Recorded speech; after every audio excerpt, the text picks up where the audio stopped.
Hello hi नमस्कार, स्वागत है आप सभी का मैग्नेट ब्रेन्स के IIT JEE यूनिक चैनल पे। मेरा नाम आशीष कपलेश और आज हम करेंगे हमारी DPP1 सॉल्व। देखो भाई, वेक्टर का लेक्चर देखने के बाद तुम्हें थोड़ी बहुत ज्ञान आया होगा वेक्टर्स से रिलेटेड। तुम्हें पता चला होगा वेक्टर होते क्या है असल में, है ना। वो क्वांटिटीज जिनके पास डायरेक्शन होती है सर, वो क्वांटिटीज जिनके पास डायरेक्शन होती है। फिर तुम्हें मैंने कहानी सुनाई थी, उसमें दो दोस्त थे, है ना। एक शातिर वाला दिमाग था जिसके पास, और एक बिना भोला भाला सा इंसान था।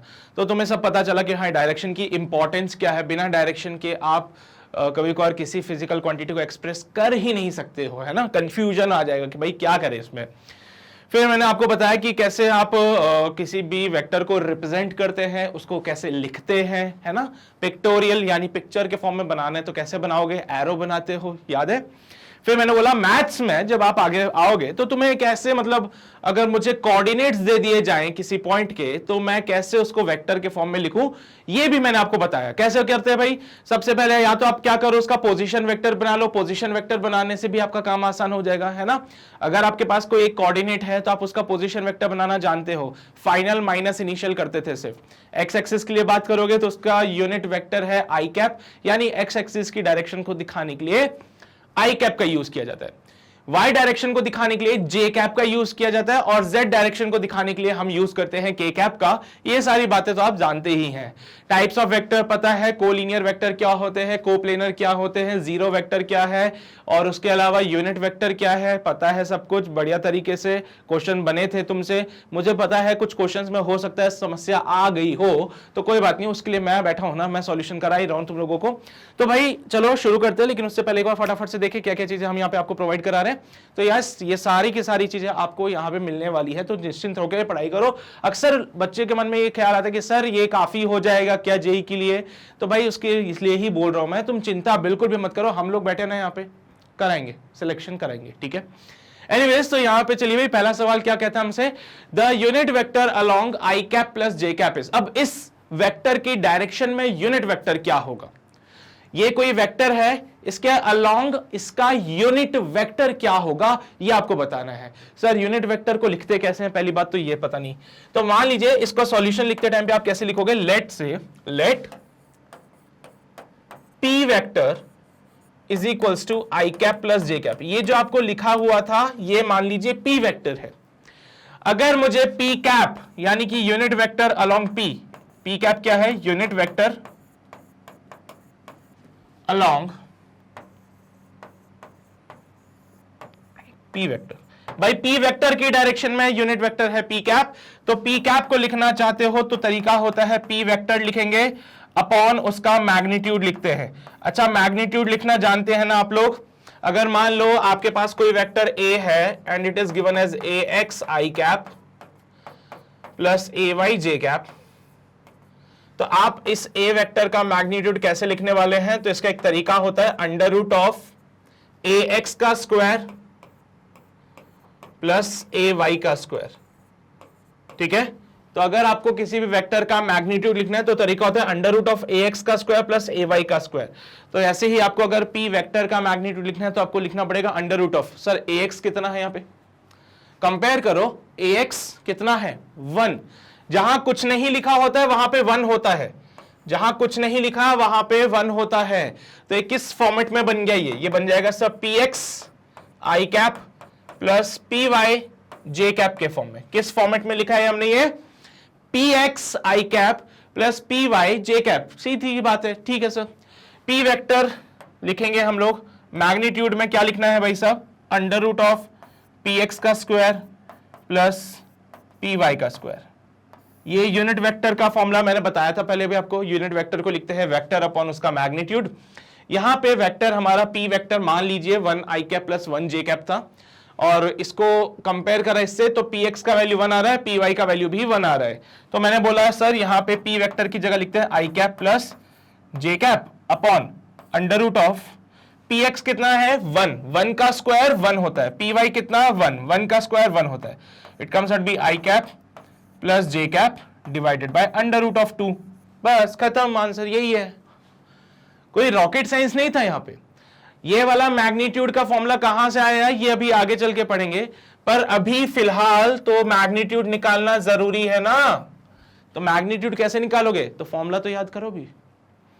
देखो यार इसका क्या है ना, वैसे तो वेक्टर एडिशन वगैरह पढ़ोगे तो समझ आएगी बातें, बट उससे पहले क्या मैग्नीट्यूड निकालना छोड़ दें फिर हम लोग? नहीं, मैग्नीट्यूड तो निकालेंगे सही। कैसे निकालना है वो वेक्टर एडिशन से एक तरीका होता है, मैं पूरा बता दूंगा उसको भी, तो हम चिंता मत करो। बट फिलहाल के लिए this is the formula, this is the answer. I think C option match कर रहा होगा इसका, आपका देख लीजिएगा। पी कैप, कैप बोलते हैं, it is the unit vector on p vector. तो पी कैप को लिखने का तरीका पी वेक्टर अपॉन पी का magnitude, p vector upon magnitude को लिखने का तरीका under root of p x का स्क्वायर प्लस पी वाई का स्क्वायर, और it comes out be i cap plus J cap upon under root of 1 + 1 I cap plus J cap by √2। खत्म answer. चलिए भाई ये नोट कर लिया सभी ने। Question number 1 clear. बढ़े अगले सवाल पे। अच्छा जी, अगला सवाल क्वेश्चन नंबर 2 बोलता है एंगुलर मोमेंटम इज आ।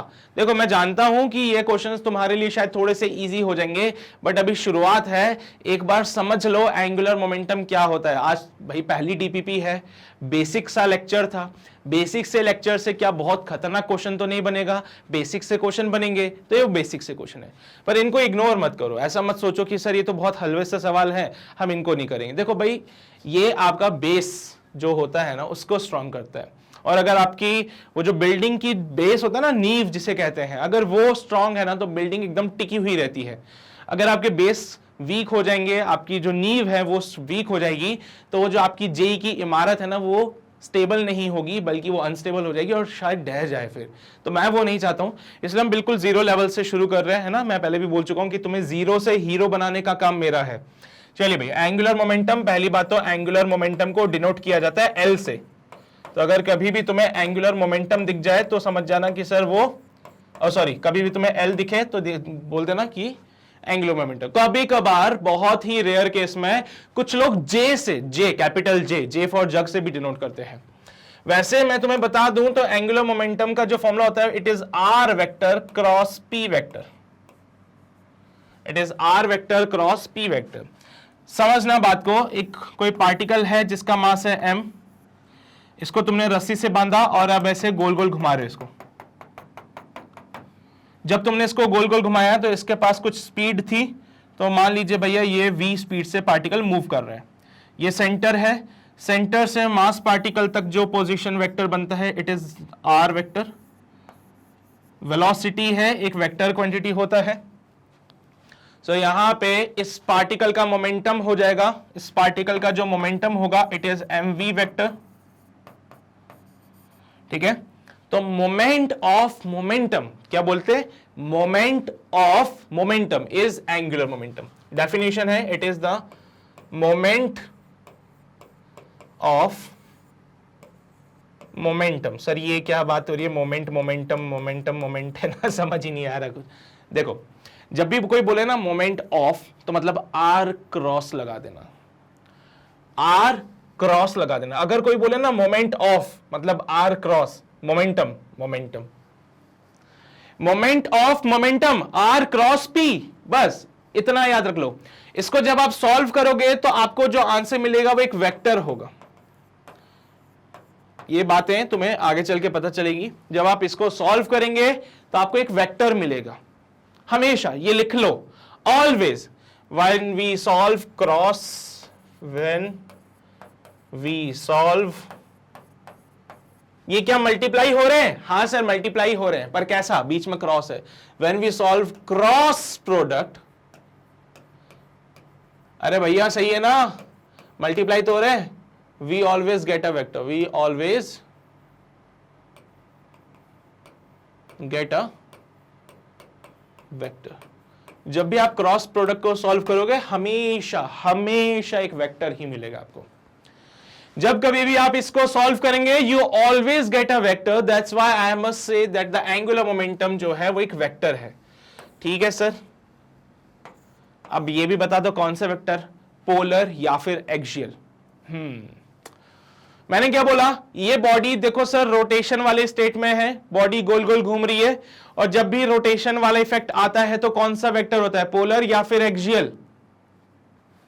मैं पहले भी बताया था तुम्हें कि अगर कोई भी रोटेशनल इफेक्ट हो जाए या बॉडी अगर गोल गोल घूमे तो उस टाइम पे कौन सा वेक्टर आता है, रोटेशन में, या फिर अगर कोई बॉडी ऐसे गोल घूम रही है तो उसके पास पोलर वेक्टर होता है या एक्सियल वेक्टर होता है। तो ये बात याद करो, मैंने बताई थी आपको कि उसके पास होता है एक्सियल वेक्टर। तो हमारे जो एंगुलर मोमेंटम होता है वो एक एक्सियल वेक्टर है, यानी एक्सिस की तरफ होगा। देखो ये बॉडी ऐसे गोल गोल घूम रही है, बॉडी गोल गोल घूम रही है, इसका सेंटर कहां है? यहां पे। एक ऐसी लाइन, ध्यान से सुना, एक ऐसी लाइन जो कि सेंटर से पास होती है उसको एक्सिस कहते हैं। एक ऐसी लाइन जो कि सेंटर से पास होती है उसको एक्सिस कहते हैं। ये देखो, ये लाइन सेंटर से पास हो रही है, ये क्या है? एक्सिस है।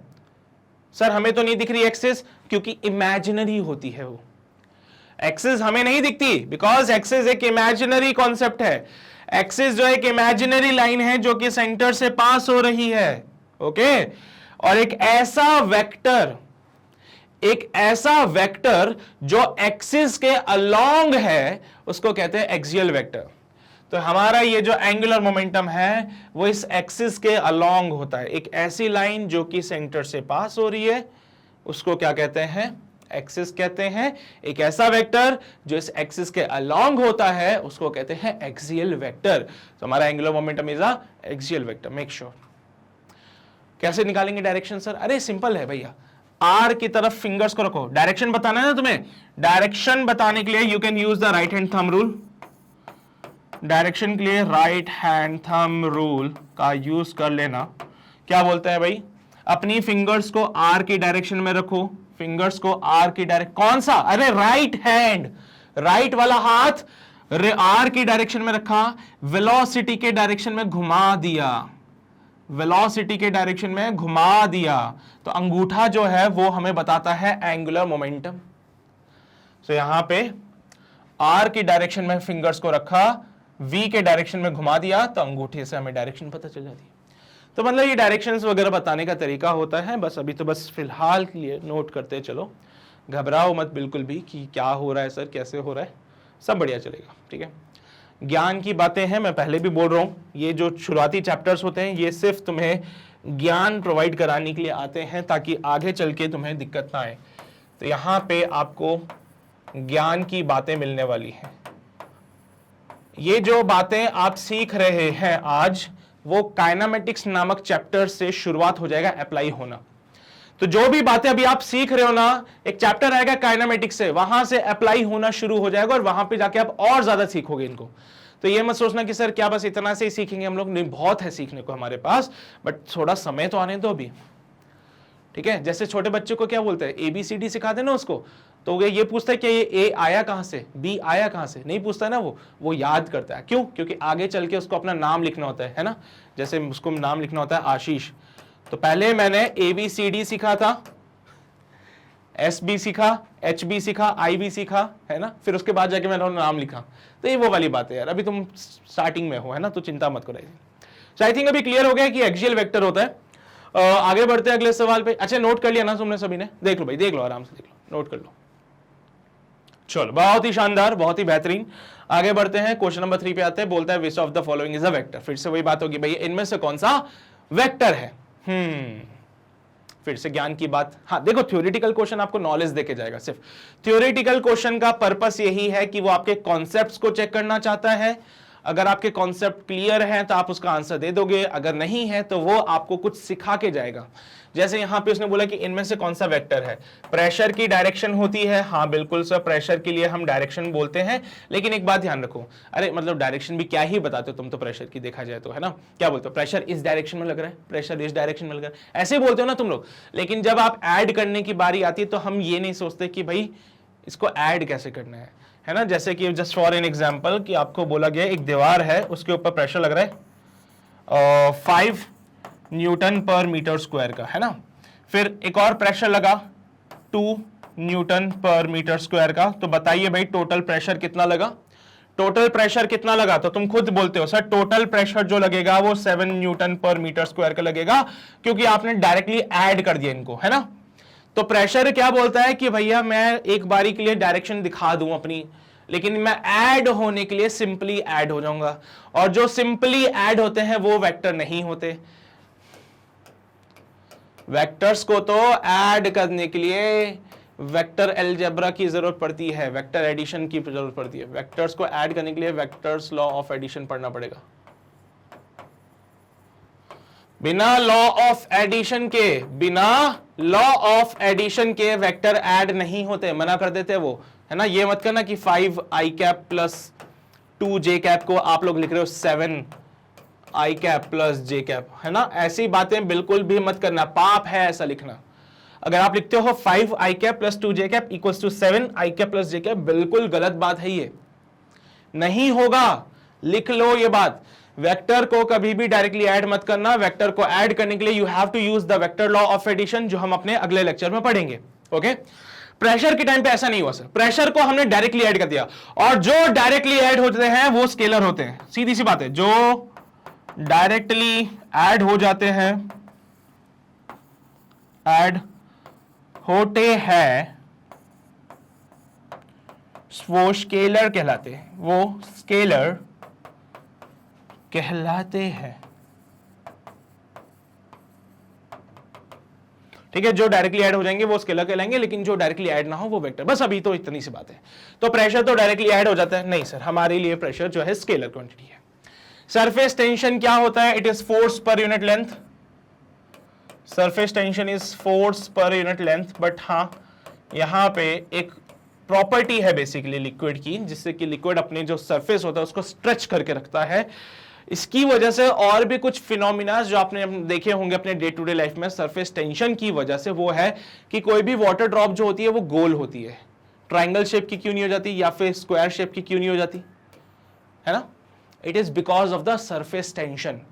तो सरफेस टेंशन की टेंडेंसी है कि वो एकदम उसको फोल्ड करके रखता है, एकदम, है ना, स्ट्रेच करके रखता है, जिसकी वजह से वाटर ड्रॉप जो होती है वो गोल हो जाती है।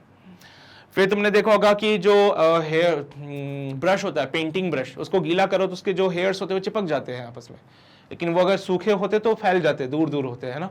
वो हेयर्स चिपक क्यों गए? या तुम भी जानते होंगे कि जब बाल गीले होते हैं तो वो चिपकते हैं, क्यों?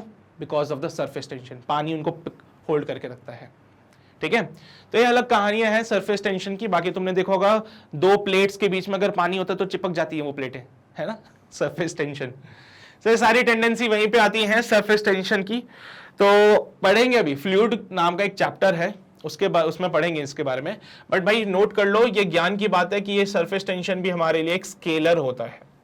नहीं, ये हमारा टेंशन सॉरी वेक्टर नहीं है, ये स्केलर होता है सरफेस टेंशन भी। मोमेंट ऑफ इनर्शिया रोटेशन में काम आता है, बेसिकली इनर्शिया की तरह ही है। अब इसको मैं तुम्हें क्या समझाऊं जब तुमने इनर्शिया को नहीं पढ़ा होगा अभी, तो है ना। तो इसके लिए घबराओ मत, मोमेंट ऑफ इनर्शिया रोटेशन में आता है। जैसा इनर्शिया होता है वैसा मोमेंट ऑफ इनर्शिया होता है। वैसे इनर्शिया के लिए हमने एक शॉट बनाया था, तो आपने देखा हो तो पता चला हो, बस वाला, है ना। तो जैसे बस में होते हो तो तुम्हें क्या होता है, जैसे बस रुकती है तो एक झटका लगता है आगे की तरफ, तो तुम आगे वाले पे गिर जाते हो जाके। फिर क्या होता है, फिर कुछ नहीं होता, सब थप्पड़ वगैरह पड़ते हैं और बस आसपास की भीड़ हमें मारती है पकड़ के, है ना। ऐसा नहीं होता है, जस्ट पॉइंट है, समझ रहे हैं। तो अगर क्या हुआ कि तुम लोग बस में खड़े हो और जैसे सडनली ब्रेक लगे तो तुम आगे जाके गिरते हो, क्यों? इनर्शिया की वजह से। किसकी वजह से?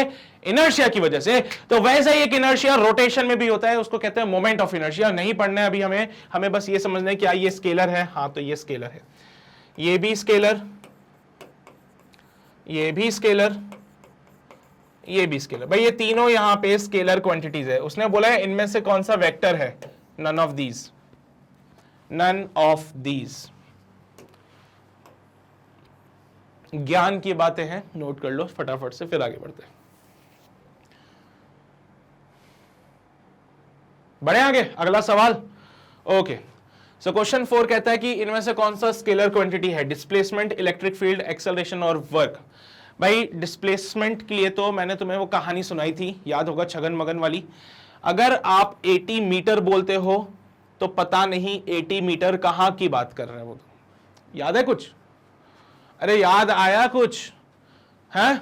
अगर मैं तुमसे बोलूं कि मेरा घर मेरे ऑफिस से 5 किलोमीटर दूर है, अगर मैं बोलूं मेरा घर मेरे इस स्टूडियो से 5 किलोमीटर दूर है, तो तुम पूछोगे ना 5 किलोमीटर कहां पे सर? ईस्ट में, वेस्ट में, नॉर्थ में, साउथ में, ऊपर या नीचे? पूछोगे ना तुम लोग। हाँ, तो यार ये कभी कभार ये चीज अधूरी हो जाती है बिना डायरेक्शन के। तो जो डायरेक्शन के बिना अधूरा है वो वेक्टर है, डायरेक्शन के बिना अधूरा है सर, और जो डायरेक्शन के बिना अधूरा है वो डिस्प्लेसमेंट है। तो डिस्प्लेसमेंट तो एक वेक्टर है sir, displacement is a vector quantity. तो अगर आपने लिखा, जैसे मैंने बोल दिया कि मेरा घर 5 किलोमीटर ईस्ट में है, मैंने क्या बोल दिया कि मेरा घर 5 किलोमीटर ईस्ट में है, तो मैंने आपको दिया है displacement, this is your displacement. अगर मैंने सिर्फ लिखा 5 किलोमीटर तो मैं आपको देता हूं डिस्टेंस। डिस्टेंस और डिस्प्लेसमेंट में अंतर होता है बेटा। डिस्टेंस मतलब लेंथ, यहां से मेरे घर का लेंथ कितना है, यहां से मेरे घर तक की लेंथ कितनी है, वो है 5 किलोमीटर। लेकिन अगर मुझे किसी को बताना है कि मेरा घर कहां पे है, तो मुझे उसको डायरेक्शन भी देनी पड़ेगी, तो मुझे उसको डिस्प्लेसमेंट बताना पड़ेगा। फिर समझ गए ना बात को। तो अगर मैं सिर्फ लेंथ की बात करूं, कोई पूछे भैया तुम्हारा घर कितना दूर है, मैंने बोला 5 किलोमीटर दूर है, मतलब वो डिस्टेंस की बात हुई। अगर कोई मुझसे पूछे तुम्हारा घर कहां है, तो मैं बोलूंगा मेरा घर यहां से 5 किलोमीटर ईस्ट में है। अंतर समझो, घर कितना दूर है दैट मींस वो लेंथ पूछता है, डिस्टेंस पूछता है। लेकिन अगर वो पूछे घर कहां है, तो मैं बोलूंगा यहां से 5 किलोमीटर ईस्ट में, तो मैं उसको डिस्प्लेसमेंट बता रहा हूं। तो डिस्प्लेसमेंट एक वेक्टर है और डिस्टेंस जो होती है वो एक स्केलर होती है। ठीक है, समझ गए होंगे बात को भी। इलेक्ट्रिक फील्ड क्लास 12th का पार्ट है, फॉर्मूला बताता हूं इलेक्ट्रिक फील्ड का। ये होता है electric force upon charge. Electric field का फॉर्मूला होता है electric force upon charge. Electric force एक वेक्टर क्वांटिटी है, तो भैया इलेक्ट्रिक फील्ड भी एक वेक्टर क्वांटिटी होगा। ठीक है, चार्ज क्या होता है भाई? चार्ज जो होता है सर ये एक स्केलर क्वांटिटी है। चार्ज क्या है? स्केलर क्वांटिटी है। चार्ज क्या है? स्केलर क्वांटिटी है। इलेक्ट्रिक फोर्स वेक्टर है, वेक्टर अपॉन स्केलर वेक्टर होता है, याद रख लेना, वेक्टर अपॉन स्केलर वेक्टर होता है। एक्सेलरेशन, एक्सेलरेशन होता है sir velocity upon time. Velocity होता है सर डिस्प्लेसमेंट अपॉन टाइम। मैं अभी पढ़ के आया डिस्प्लेसमेंट एक वेक्टर है, तो डिस्प्लेसमेंट एक वेक्टर होता है भाई। वेक्टर और टाइम क्या है सर? टाइम जो होता है वो स्केलर होता है। टाइम क्या है? स्केलर है। डिस्प्लेसमेंट क्या है? वेक्टर है। अभी तो देखा वेक्टर अपॉन स्केलर वेक्टर होता है, तो वेक्टर अपॉन स्केलर वेक्टर है, तो वेलोसिटी भी क्या हो गई? वेक्टर हो गया सर। वेलोसिटी वेक्टर है तो एक्सेलरेशन भी क्या होगा? वेक्टर हो जाएगा सर। तो एक्सेलरेशन भी क्या हो जाएगा? एक वेक्टर क्वांटिटी। अरे यार, velocity displacement upon time, displacement एक वेक्टर क्वांटिटी है, टाइम एक स्केलर है, वेक्टर अपॉन स्केलर वेक्टर होता है, तो वेलोसिटी क्या हो जाएगी? एक वेक्टर क्वांटिटी हो जाएगी। एक्सेलरेशन के लिए भी यही किया कि वेलोसिटी अपॉन टाइम, वेलोसिटी क्या? वेक्टर, टाइम क्या? Scalar, vector upon scalar vector, acceleration भी एक वेक्टर है। वर्क होता है F डॉट एस। चलो भाई, एक बहुत ही जबरन वाली बात तुम्हें बताता हूं, ठीक है? वेक्टर मल्टीप्लिकेशन का छोटा सा ज्ञान तुम्हें दे रहा हूं बस। एक वेक्टर को मल्टीप्लाई करने का तरीका है ना, वेक्टर का एडिशन भी होता है, वेक्टर का सब्ट्रैक्शन भी होता है, वेक्टर का मल्टीप्लिकेशन भी होता है, बट वेक्टर का डिवीजन नहीं होता है। ये मत करना 5i कैप अपॉन, है ना, 5j कैप। चलो ये तो हो ही जाएगा, खैर ये नहीं, हाँ 25i cap upon 5j cap. चलो यहाँ पे भी मैं 5j कैप कर देता हूँ, है ना। ऐसा मत करना यार, ये चीज़ नहीं होती है प्लीज़। या फिर चलो यहाँ पे भी लिख देता हूँ 3k कैप, है ना। ये डिवीजन पॉसिबल नहीं है, डिवीजन पॉसिबल नहीं होता है यहाँ पे। तो वेक्टर का एडिशन होगा, सब्ट्रैक्शन होगा और मल्टीप्लिकेशन होगा। मल्टीप्लिकेशन दो टाइप के होते हैं यहाँ पे, एक होता है डॉट प्रोडक्ट, एक होता है cross product. Cross product, dot में क्या होता है? दो वेक्टर्स के बीच में डॉट लगा के मल्टीप्लाई करते हैं, जैसे f vector dot s vector, force dot displacement, force dot displacement. एक जो अभी मैंने पढ़ा है आपको r vector cross p vector. Sir दोनों में क्या अंतर होगा? है दोनों में क्या अंतर है? दोनों में तो मल्टीप्लाई किया ना आपने, एक में डॉट लगा दिया, एक में क्रॉस लगा दिया। क्या अंतर होगा? अंतर सिर्फ इतना सा है कि इसको सॉल्व करने से आपको स्केलर वैल्यू मिलती है। इसको सॉल्व करने से आपको स्केलर क्वांटिटी मिलेगी, इसको सॉल्व करने से आपको वेक्टर क्वांटिटी ही मिलती है। बस इतना सा अंतर समझ जाओ अभी फिलहाल बस इतना सा अंतर समझ जाओ कि डॉट प्रोडक्ट करने से आपको स्केलर क्वांटिटी मिलती है, क्रॉस प्रोडक्ट करने से आपको वेक्टर क्वांटिटी मिलती है। ये एफ डॉट एस जो लिखा है ना, ये वर्क का फॉर्मूला होता है भाई, वर्क का फॉर्मूला होता है F vector dot S vector. ठीक है, तो फोर्स का और डिस्प्लेसमेंट का अगर आप डॉट प्रोडक्ट करोगे तो आपको क्या मिलेगा, स्केलर क्वांटिटी मिलेगा, यानी कि जो वर्क है वो हमारा क्या हो जाएगा सर, स्केलर। वर्क कैसी क्वांटिटी हो जाएगी, स्केलर क्वांटिटी हो जाएगी। वर्क कैसी क्वांटिटी हो जाएगी, स्केलर क्वांटिटी हो जाएगी। So I must say work is a scalar quantity, और ये हमारा राइट आंसर है। बहुत टफ होगी सारी बातें, सिंपल है ना बहुत ज्यादा। चलो भाई आगे बढ़ते हैं। अब आगे आएंगे क्वेश्चन नंबर 5 पे आएंगे। सरफेस एरिया, एरिया की बात कर रहे हैं सर, वो क्या वो स्केलर है, क्या वो वेक्टर है? ना तो वो स्केलर है ना तो वो वेक्टर है, या फिर वो स्केलर भी है और वेक्टर भी है। एरिया, एरिया जो होता है वो एक वेक्टर क्वांटिटी होता है। मोस्ट इंपॉर्टेंट बात, आज का ज्ञान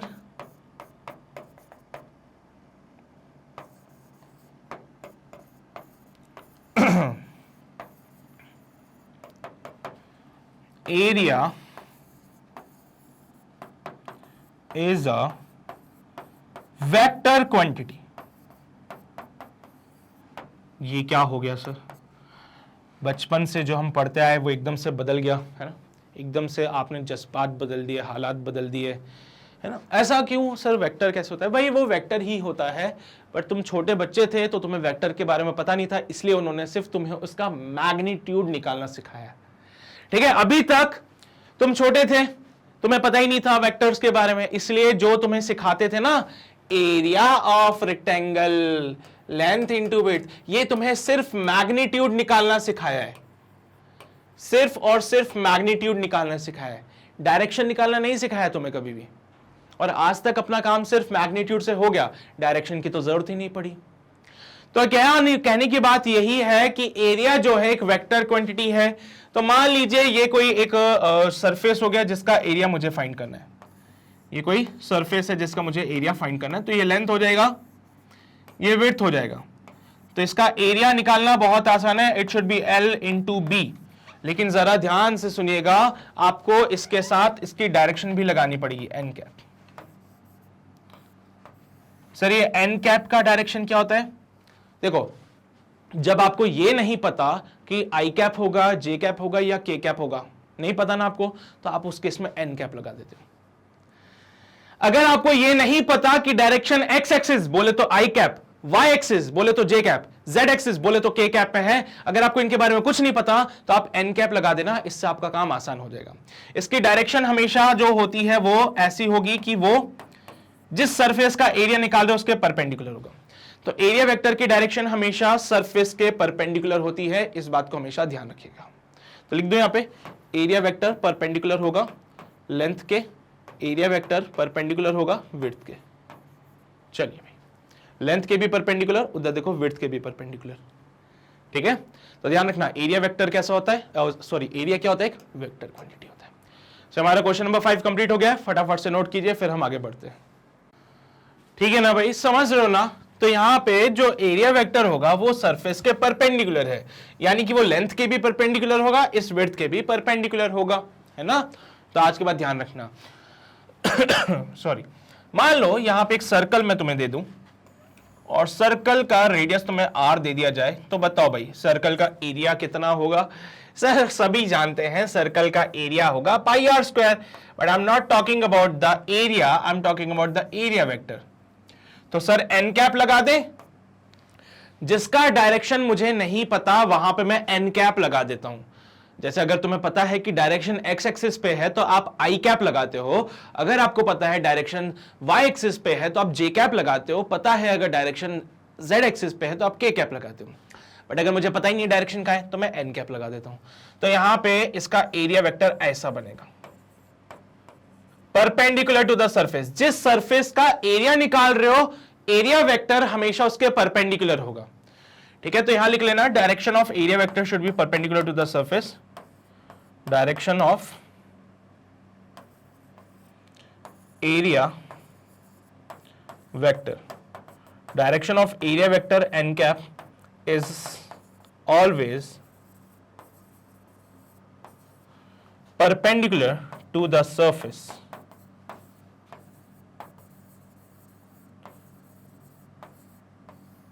जिसका एरिया फाइंड किया जा रहा है, फाइंड किया जा रहा है।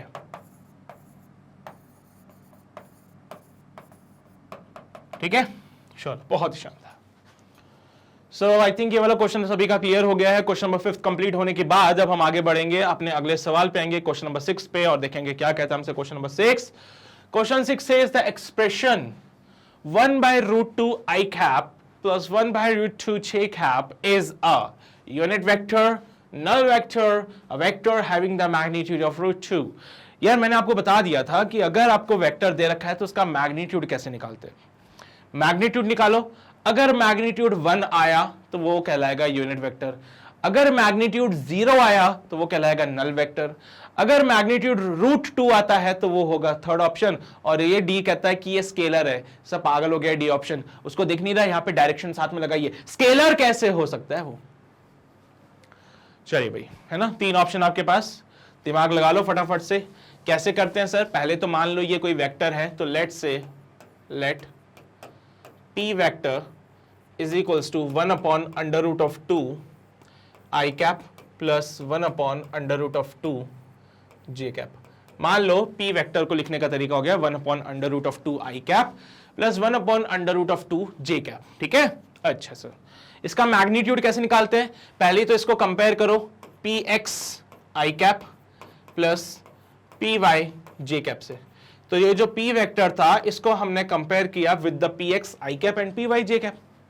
सर कंपेयर करने पे मुझे पता चला कि जो px है ना वो है 1 बाय अंडर रूट ऑफ 2 और जो py है ना वो है 1 बाय अंडर रूट ऑफ 2। और जब मैंने ये सब कर लिया तो मुझे p वेक्टर का मैग्नीट्यूड निकालने में कोई संकोच नहीं था, क्योंकि मैं जानता हूं इट्स गिवन बाय px का स्क्वायर py का स्क्वायर। p वेक्टर का जो मैग्नीट्यूड होगा वो क्या होगा, अंडर रूट ऑफ px का स्क्वायर प्लस py का स्क्वायर। तो हमने यहां पे आके यही किया, under root of 1 upon under root of 2 का square plus 1 upon under root of 2 का square. Under root of x का स्क्वायर करने से हमें मिलता है x, पर कैसे, अंडर रूट का मतलब होता है x की पावर 1/2 का होल स्क्वायर, ये बन जाएगा x का पावर 2/2 बाई 2/2 1 होता है ना, तो ये हो जाएगा x का पावर 1 जिसको लिखते हैं x।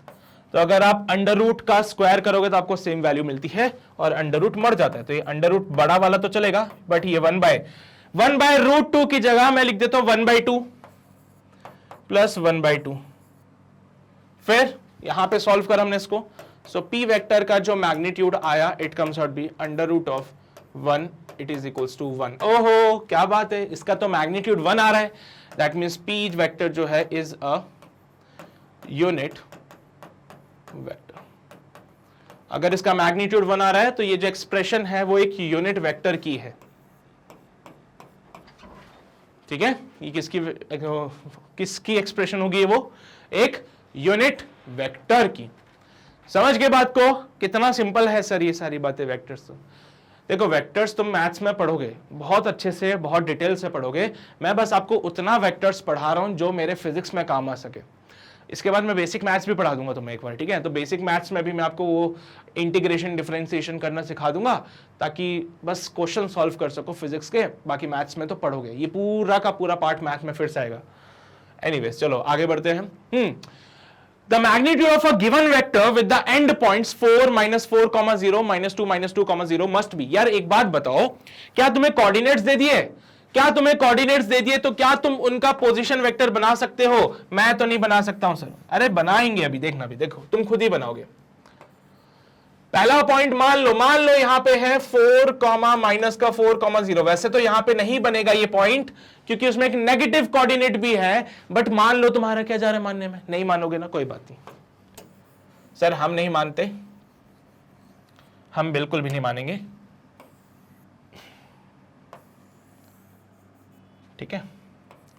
ये है 4 कॉमा माइनस का 4, यहां पे आएगा 4 कॉमा माइनस का 4, this is your point A. दूसरा पॉइंट है -2 कॉमा -2, तो यहां पे आएगा ये B -2 comma -2, this is your point origin. ये y एक्सिस कहलाता है, इसको हम प्यार से x एक्सिस बोलते हैं। y की तरफ जो डायरेक्शन होता है वो j कैप होता है, x की तरफ डायरेक्शन जो होता है वो k कैप होता है, सॉरी i कैप होता है ना। चलो भाई, तो this point is 4 comma -4, this point is -2 comma -2, मैंने यहां पे बना दिए हैं। यहां से the magnitude of a given vector with the end points these are must be, एक ऐसा वेक्टर जिनके एंड पॉइंट्स ये हैं, मतलब एक ऐसा वेक्टर बना दो जो a से b की तरफ जा रहा हो, है ना। एक ऐसा वेक्टर बना दो जो यहां से यहां तक जा रहा हो, तो लो सर ये बन गया एक ऐसा वेक्टर जो a से b की तरफ जा रहा था।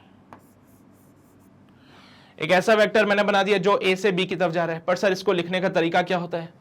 किसी भी वेक्टर को लिखने का तरीका मैंने तुम्हें बताया था, it should B final minus initial, final minus initial, ठीक है। यहां पे ये वेक्टर कहलाएगा ए बी वेक्टर, ये क्या कहलाएगा? A B vector is equals to final क्या है? ये वाला। इनिशियल क्या है? ये है। सबसे पहले हम x को सॉल्व करते हैं, फिर हम y को सॉल्व करेंगे। x को सॉल्व करा तो x फाइनल है -2, x इनिशियल है 4, तो x final minus x initial. भैया जब आप x को सॉल्व करते हो तो डायरेक्शन क्या i कैप लगाते हो? हाँ सर, प्लस जब आप y को सॉल्व करोगे तो लिखोगे y final minus y initial, और डायरेक्शन लगेगी यहां पे j कैप की। डायरेक्शन क्या लगेगी? j कैप की लगेगी। तो A B vector can be written as x final कितना है? -2, हाँ सर, -2 माइनस x इनिशियल कितना है? 4, लिख दिया 4 i cap, plus y final क्या है? -2, हाँ सर, y इनिशियल क्या है? -4, माइनस ऑफ -4 j कैप। फिर ए बी वेक्टर को लिखेंगे -2 माइनस का 4 माइनस का 6 i cap, -2 minus minus plus का 4, तो हो जाएगा +2 j cap. So A B vector जो बनता है -6 i कैप प्लस का 2 j cap, A B vector बनता है -6 i कैप प्लस का 2 j कैप। उसने देखो यहां पे क्या है? मैग्नीट्यूड मांगा है। मैग्नीट्यूड निकालना कोई बड़ी बात हो जाएगी क्या अब इसकी? नहीं सर, बिल्कुल भी बड़ी बात नहीं है मैग्नीट्यूड निकालना। अंडर रूट ऑफ 6 का स्क्वायर माइनस के 6 का स्क्वायर प्लस 2 का square, under root of minus के 6 का स्क्वायर 36 कहलाता है और 2 का स्क्वायर 4 कहलाता है, अंडर रूट ऑफ 40 बनेगा ये। अंडर रूट ऑफ 40 2 रूट 10 बन जाएगा आई थिंक, ये सॉल्व करने पे 2 under root of 10। So A B का जो मैग्नीट्यूड आ रहा है it comes out B 2 under root of 10।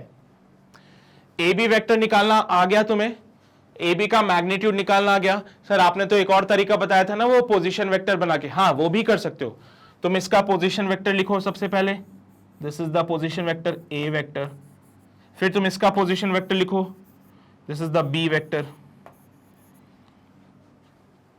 अगर तुम्हें ट्रायंगल लॉ पता होता तो चुटकियों में आंसर आएगा इससे, लेकिन अभी ट्रायंगल लॉ नहीं पता है, इसलिए थोड़ी सी मेहनत करनी पड़ेगी हम लोगों को। फिर आप अगर ए बी वेक्टर को लिखते हो तो एक तरीका और है, ए बी वेक्टर को लिखने का एक तरीका और है, ए बी वेक्टर को लिखने का एक तरीका और है, आप लिखोगे बी वेक्टर माइनस का ए वेक्टर, ठीक है। तो आपको सबसे पहले बी वेक्टर निकालना पड़ेगा, फिर आपको ए वेक्टर निकालना पड़ेगा, वो लेंदी हो जाएगा पर, ठीक है। एक तरीका तो मैंने बता दिया ना, सीधा फाइनल माइनस इनिशियल किया। अब एक तरीका है, आप पहले बी वेक्टर निकालो फिर आप ए वेक्टर निकालो। ओरिजिन के कोऑर्डिनेट्स होते हैं 0,0, तो बी वेक्टर को लिखने का तरीका क्या होगा? बोलो भाई, यहां पे लिख देता हूं मैं। बी वेक्टर को लिखने का तरीका फाइनल माइनस इनिशियल, तो माइनस का 2 माइनस का 0 आई cap plus -2 minus 0 J cap, तो हो जाएगा -2 आई कैप माइनस का 2 जे कैप। सिमिलरली अगर मैं ए वेक्टर लिखना चाहूं तो कैसे लिखूंगा? ए वेक्टर को लिखूंगा फाइनल माइनस इनिशियल, तो 4 माइनस का 0 आई कैप प्लस माइनस का 4 comma 0 J cap, and your answer comes out B 4 I cap minus का 4 जे कैप। है ना सिंपल काम? कितना सिंपल है सर ये। तो आप ऐसा कर सकते हो, या तो बी वेक्टर निकाल लिया, ए वेक्टर निकाल लिया, इनको उठा के आप रखोगे यहां पे, फिर सॉल्व करोगे, लेंदी होगा काम। मैं नहीं रिकमेंड करूंगा तुम्हें ये सब करने के लिए। मैं तुम्हें कहूंगा कि तुम सीधा ये काम करो, final minus initial x final minus x initial i cap, y final minus y initial j cap. आपको ये पता था इनिशियल है, ये पता है फाइनल है, आप इसको सॉल्व कर लो बस। ठीक है, ये पता है इनिशियल है, ये पता है फाइनल है, ए से बी की तरफ चले गए, आंसर आपका वही आएगा। चाहो तो बी से ए की तरफ भी आ सकते हो, कोई दिक्कत नहीं है, आंसर सेम रहेगा, मैग्नीट्यूड सेम रहेगा, डायरेक्शन चेंज हो जाएगी बस। आपने क्या फाइंड किया? ये ए बी वेक्टर फाइंड किया। आप चाहो तो बी ए वेक्टर भी फाइंड कर सकते हो। बी ए वेक्टर में सिर्फ डायरेक्शन चेंज हो जाएगी, मैग्नीट्यूड आज भी सेम है। बी ए वेक्टर में डायरेक्शन चेंज हो जाएगा, मैग्नीट्यूड यानी ये जो लेंथ है ना, ये लेंथ तो आज भी 2√10 ही रहने वाली है, तो ये लेंथ चेंज नहीं होगी, सिर्फ डायरेक्शन चेंज हो जाएगी। तो आप चाहो तो बी ए वेक्टर भी निकाल सकते हो, है ना। तो यहां पे लिख लेना बी ए वेक्टर जो होता है वो ए बी वेक्टर का अपोजिट हो जाता है। अपोजिट चीज को दिखाने के लिए मैंने माइनस लगा दिया, तो बी ए वेक्टर माइनस का ए बी वेक्टर होता है, अपोजिट है ए बी वेक्टर का। लेकिन अगर मैं बी ए वेक्टर का मैग्नीट्यूड देखूं तो बी ए वेक्टर का जो मैग्नीट्यूड है वो सेम रहेगा जो ए बी वेक्टर का मैग्नीट्यूड होता है। ये सर आप कहां से देख देख के बोल रहे हो सारी बातें? भाई तुम खुद करके देख लेना। तुमने ए बी वेक्टर निकाला ना, एक बार बी ए वेक्टर निकाल के देखना, आंसर सेम आएगा तुम्हारा। मतलब मैग्नीट्यूड की बात कर रहा हूं तो मैग्नीट्यूड में आंसर सेम आएगा। अगर वेक्टर फॉर्मेट में लिखोगे तो इसका आंसर आएगा 6 आई कैप माइनस 2 जे कैप। बी ए वेक्टर को सॉल्व करोगे तो बी ए वेक्टर बनेगा 6 आई कैप माइनस का 2 जे कैप, अपोजिट हो जाएगा सिर्फ। सो आई थिंक अभी क्लियर होगी सारी बातें सभी को। नोट कर लो यार इसको, ठीक है। क्वेश्चन नंबर 7 हमारा कंप्लीट हो गया। किया नोट? समझ गए ना सारी बातें? बढ़े अगले सवाल पे। क्वेश्चन नंबर 8 क्या कहता है हमसे? If a particle move from the point P to the point Q, the displacement अरे सर क्या पूछ लिया, फिर से वेक्टर बना, फटाफट से खत्म करो यार इसको। यहां से पार्टिकल चला यहां पे गया, तो भाई वेक्टर क्या बनेगा इसका? बना सकते हो ना, जल्दी से शुरू हो जाओ। कुछ सोचने की जरूरत नहीं है सर, यहां पे कुछ भी पॉइंट बना दिया मैंने P और इसके कोऑर्डिनेट डाल दिए 2 3 5। यहां पे कुछ भी पॉइंट मैंने बना दिया Q, कोऑर्डिनेट डाल दिए 3 4 5, है ना। चलो भाई 3 डायमेंशन वाली बातें हैं, इसलिए मैं अभी ज्यादा डिटेल में नहीं लेके जा रहा हूं इसको। चलो भाई एक ऐसा वेक्टर जो P से चला, है ना, एक पार्टिकल जो P से चला Q तक गया, तो ये लो भाई वेक्टर बन गया। इसका नामकरण कर देते हैं, लेट्स से ये होगा हमारा PQ वेक्टर। तो क्या सिनेरियो कहता है भाई? फाइनल माइनस इनिशियल करना है सर हमें, सिर्फ फाइनल माइनस इनिशियल करना है सिर्फ हमें। तो x final minus x initial i cap plus y final minus y initial j cap plus z final minus z initial k cap. This is your initial point, this will be your final. तो कहानी शुरू कर रहे फटाफट से लिखना, final minus initial करना है अपने को। सो x फाइनल 3 माइनस का x initial 2 i cap plus y final 4 y initial 3, तो 4 माइनस का 3 j कैप। z फाइनल है 5, z इनिशियल है 5, तो 5 माइनस का 5 k कैप। हाँ भाई सही है। तो 3 माइनस 2 1 आई cap, 4 minus 3 1 J cap, 5 minus 5 0 K cap. तो इस can be written as I cap plus J cap. तो यहां पे जो पी क्यू वेक्टर बनता है उसको लिखने का तरीका है आई कैप प्लस जे कैप, आई कैप प्लस जे कैप, आई कैप प्लस जे कैप। समझ गए बात को? कोऑर्डिनेट्स दे दिए जाएं तो वेक्टर लिख पाओगे ना? कोऑर्डिनेट्स अगर दे दिए जाएं तो वेक्टर लिख सकते हो ना? हाँ तो सर ये तरीका है भाई। बढ़ते हैं अगले सवाल पे। क्वेश्चन नंबर 8 के बाद क्वेश्चन नंबर 9 कहा गया है, if A is a unit vector represented by 0.5 i cap, 0.8 j cap plus C K cap, then the value of C. ये जो लिखा हुआ है ना, ये एक यूनिट वेक्टर है। क्वेश्चन में बोल दिया this is a unit vector. Sir अगर ये यूनिट वेक्टर है, इसका मतलब क्या होता है कि इसका पूरा मैग्नीट्यूड 1 के बराबर है।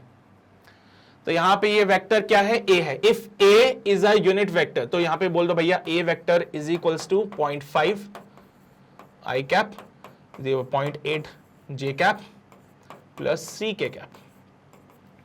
और अगर एक यूनिट वेक्टर है तो ए का मैग्नीट्यूड जो होगा वो 1 होगा। ए का मैग्नीट्यूड 1 होना चाहिए। अगर ये यूनिट वेक्टर है तो इसका मैग्नीट्यूड 1 होना चाहिए। सर जरा इसको कंपेयर करें with the equation A vector is equals to A X I cap plus A Y J cap plus A Z K cap से। तो ए का जो मैग्नीट्यूड होता है हम उसको लिखते हैं अंडर रूट ऑफ, बताया था तुम लोगों को, ए एक्स का स्क्वायर, ए वाई का स्क्वायर, ए जेड का स्क्वायर करके। कंपेयर करो, ए एक्स कितना है 0.5 है, लिख दो यहां पे 0.5 का स्क्वायर। ए वाई कितना है 0.8 है, लिखो यहां पे 0.8 का स्क्वायर। ए जेड कितना है, सी है, लिखो यहां पे सी का स्क्वायर। ये अंडर रूट में चल रही सारी कहानी। और ए हमारा एक यूनिट वेक्टर है, ए हमारा एक यूनिट वेक्टर है, तो इसका मैग्नीट्यूड तो 1 होगा भाई। अब क्या करें सर, स्क्वायरिंग कर देते हैं दोनों तरफ। अंडर रूट हटाने का सबसे सही तरीका है दोनों तरफ स्क्वायर कर दीजिए। तो squaring both sides, squaring both sides, दोनों तरफ स्क्वायर कर दिया। अगर मैंने दोनों तरफ स्क्वायरिंग कर दी है तो यहां पे बनेगा 1 इज इक्वल्स टू 0.5 का स्क्वायर प्लस 0.8 का स्क्वायर प्लस सी का स्क्वायर। क्या ये कैलकुलेशन नहीं कर पाएंगे हम लोग? ऐसा कर लेंगे, कितनी बड़ी बात होगी है। तो 1 is equals to 0.25 plus 0.64 plus C का स्क्वायर। सही है। पॉइंट हटाया, अपॉन में 10 आया, 5 है 25 upon 100, 25 by 100 is 0.25, 64 by 100 is 0.64 and C square. So 1 is equals to कितना बनता है भाई, 5 और 4 9 बनते हैं, 6 2 8 होते हैं, तो ये 0.89 प्लस का सी स्क्वायर हो जाएगा। तो सी स्क्वायर का वैल्यू बनेगा 1 माइनस का 0.89 और 0.89, 1 में से 0.89 को माइनस किया तो क्या बनता है 0.01, 0.89, 10 में से 9 जाएगा, 1 बचेगा, और 9 में से 8 जाएगा तो भी 1 बचेगा, और it comes out to 0। So C square जो बनता है ये बनता है 0.11, सी का वैल्यू बनता है अंडर रूट ऑफ 0.11। बहुत इजी क्वेश्चन, अगेन कोई ज्यादा रॉकेट साइंस नहीं है इसमें। B is the right answer as I think, यही होगा ना।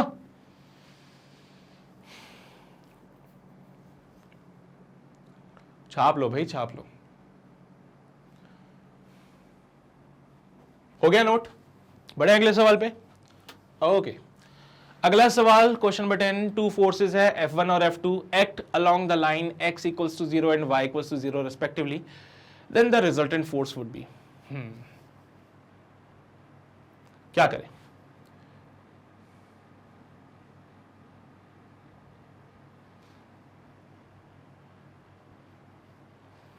क्या करें क्या करें क्या करें?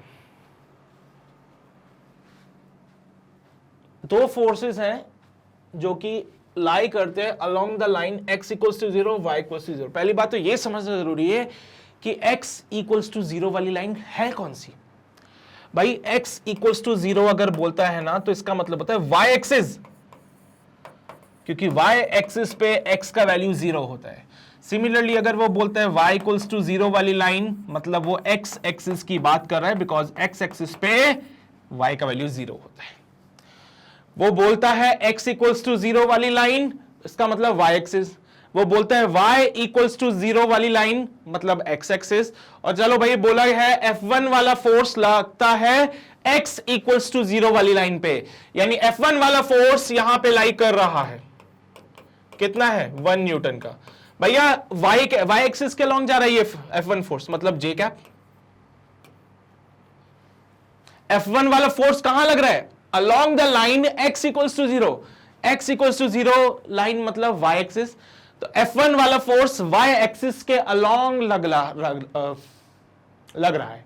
ठीक है, हाँ ठीक है, हाँ ठीक है, हो गया। चलो मजा आ गया ना तुम्हारे? बस यही तो चाहिए था सर हमें एक बार जीवन में, ऐसा हो जाए बस। हो गया? क्या बोले? F1 वाला फोर्स लाई करता है y एक्सिस पे, और y एक्सिस में जो डायरेक्शन होती है वो है J कैप। तो मैंने बोल दिया सर ये लो, F1 वाला फोर्स तो यहां लग रहा है, तो इसकी डायरेक्शन होगी J कैप में। F2 वाला फोर्स लग रहा है y इक्वल्स टू 0, बोले तो x एक्सिस पे। तो F2 वाले फोर्स के लिए जो लिखा जाएगा वो लिखा जाएगा 2 न्यूटन I कैप। तो ये F2 वाला फोर्स यहां लगेगा। तो जो नेट फोर्स होगा उसको क्या लिखेंगे? F1 वाला फोर्स प्लस F2 वाला फोर्स। नेट फोर्स को क्या लिखोगे? F1 वाला फोर्स प्लस F2 वाला। ये तो बोल रहा है द रिजल्टेंट मतलब दोनों को प्लस कर दिया यार। पर देखो डायरेक्ट ऐड नहीं कर रहा हूं मैं, वेक्टर का साइन लगाया साथ में। लिखो यहां पे F1 की जगह 1J cap plus 2I cap. तो सही, तो देखा देखा सा लग रहा है। 2I cap plus J cap, 2I cap plus J cap, यही आंसर भाई, यही आंसर है। क्या था इसमें और? क्या था इसमें और? कुछ भी नहीं था यार। ठीक है, तो F2 वाला फोर्स लग रहा है x एक्सिस पे, तो it comes to be 2I cap. F1 वाला फोर्स लग रहा था y एक्सिस पे, सो इट विल बी और 1J कैप। और रिजल्टेंट फोर्स मतलब इन दोनों को ऐड करके क्या मिलता है, तो मैंने इन दोनों को ऐड कर दिया। अब देखो 1 + 2 3 नहीं लिखा मैंने, है ना। कुछ लोग दिमाग लगाएंगे कि 1 + 2 करोगे तो सर 3 न्यूटन मिल जाएगा। नहीं, ये वेक्टर है, डायरेक्ट एडिशन नहीं करते, इसका डायरेक्शन लगाते हैं साथ में। तो देखो 1J cap plus 2I cap, 1J cap plus 2I cap, थोड़ा शफल करके लिख दिया। It comes out be 2I cap plus J cap, 2I cap plus J cap. तो third is the right option. हाँ, मैं जानता हूं ये क्वेश्चन तुम्हें लग रहा होगा कि सर ये तो एडिशन का क्वेश्चन आ गया है वेक्टर। बट यार एक बात बताओ, कहीं पे भी तुम्हें कुछ दिक्कत आई क्या इसको सॉल्व करने में? वेक्टर एडिशन में आएगा, लेकिन मैंने तुमसे वेक्टर एडिशन का कोई भी कॉन्सेप्ट नहीं लगवाया। यहां पे भी एक सिंगल कॉन्सेप्ट भी वेक्टर एडिशन का नहीं लगवाया तुमसे। ये तो सिंपली करते ही हो ना, ये तो देख के आम आदमी भी समझ जाएगा कि प्लस करना था। क्यों, है कि नहीं भाई? सही है ना? चलिए भाई, तो फटाफट से इसको नोट कर लो, फिर हम आगे बढ़ते हैं। कर लिए नोट सभी ने? समझ गए ना सारी बातें? चलिए भाई, बहुत ही शानदार। सो ये थी हमारी डीपीपी की कहानी, और उम्मीद करता हूं कि ये क्वेश्चंस जो मैंने आपको सॉल्व कराए वो आपको समझ आए होंगे और आपने खुद से भी किए होंगे। मैं हमेशा ये चाहता हूं मेरे स्टूडेंट्स से कि वो खुद से क्वेश्चंस को सॉल्व करें, है ना। एनीवेज, तो अगर आपको लगता है कि सर मुझे ये वीडियो दोबारा देखना है, तो वेबसाइट पे आके दोबारा देख सकते हो। www.magnetbrains.com पे जाइए, वहां पे आप जाओगे, पेज खुलेगा मैग्नेट ब्रेन का बढ़िया शानदार वाला, उसमें जाना यहाँ IIT JEE पे। ठीक है, तो IIT JEE डिपार्टमेंट में जाओगे, अभी मैं हूं यहाँ पे, तो मेरे लेक्चर्स आपको सारे मिल जाएंगे। इस पे क्लिक करोगे तो क्लिक करने से आपको यहाँ पे पूरा सब कुछ मिल जाएगा कि हाँ भाई क्या क्या चीजें हम यहाँ कवर करा रहे हैं, वो सारी चीजें मेंशन करी हुई है। जरा नीचे आके देखो तो यहाँ पे आपको लेक्चर्स मिल जाएंगे, डीपीपी के शीट सॉल्यूशंस भी मिल जाएंगे। और ये जो आप लेक्चर के बाद डीपीपी डाउनलोड कर रहे हो ना, वो वेबसाइट से आके करो तो ज्यादा फायदा है आपका, क्योंकि यहाँ पे हमने हर चीज को एक प्रॉपर तरीके से अरेंज कर दिया है ताकि आपको उसको कभी ढूंढने की जरूरत ना पड़े। सो बेसिकली ये जो वेबसाइट है ना, इट्स लाइक जादू का पिटारा है ना, जिसमें आपके काम की सारी चीजें आपको मिल जाएगी। तो इसको मिस मत करो, यहाँ पे आके आप सारे लेक्चर्स वगैरह अपने देख सकते हो। ठीक है, तो ऐसे बस आपको लेक्चर्स मिल जाएंगे। एनीवेज, तो ये थी कहानी आज के इस अमेजिंग सेशन की, और उम्मीद करता हूं कि आप हर चीज को प्रॉपर्ली फॉलो कर रहे होंगे। जो चीजें मैं आपको बोल रहा हूं करने के लिए, वो आप टाइम टू टाइम कर रहे होंगे, है ना। वो मोस्ट इंपॉर्टेंट बात है। बाकी जाने से पहले सेशन को लाइक कर देना अगर सेशन पसंद आया हो तो, और नए हो चैनल पे तो चैनल को सब्सक्राइब जरूर करो, बेल आइकन को जरूर दबाओ सो दैट आप कोई भी नोटिफिकेशन को मिस ना करें। देखो भाई, तुम्हारे जेईई एग्जाम के लिए ऐसे बहुत सारे इंपॉर्टेंट अपडेट्स हैं जो मैं टाइम टू टाइम आपको देता जाऊंगा, ठीक है। वो सारे अपडेट्स पाने के लिए बेटर है आप चैनल को सब्सक्राइब कर लें और बेल आइकन को दबा लें, ठीक है। और अपने दोस्तों तक ये सेशन को जरूर पहुंचाना, गली मोहल्ले में सब जगह जाके ढिंडोरा पीट देना कि यहां पे मैग्नेट ब्रेन्स में आईआईटी जेईई की धमाकेदार शुरुआत हो चुकी है, तो अगर उनको भी ज्वाइन करना है तो वो भी जल्दी से आए, ठीक है। चलिए भाई, तो ये थी कहानी आज के सेशन की। मिलते हैं आपसे अगले सेशन में, तब तक अपना ध्यान रखो, पढ़ाई करते रहो, ऑल द वेरी बेस्ट।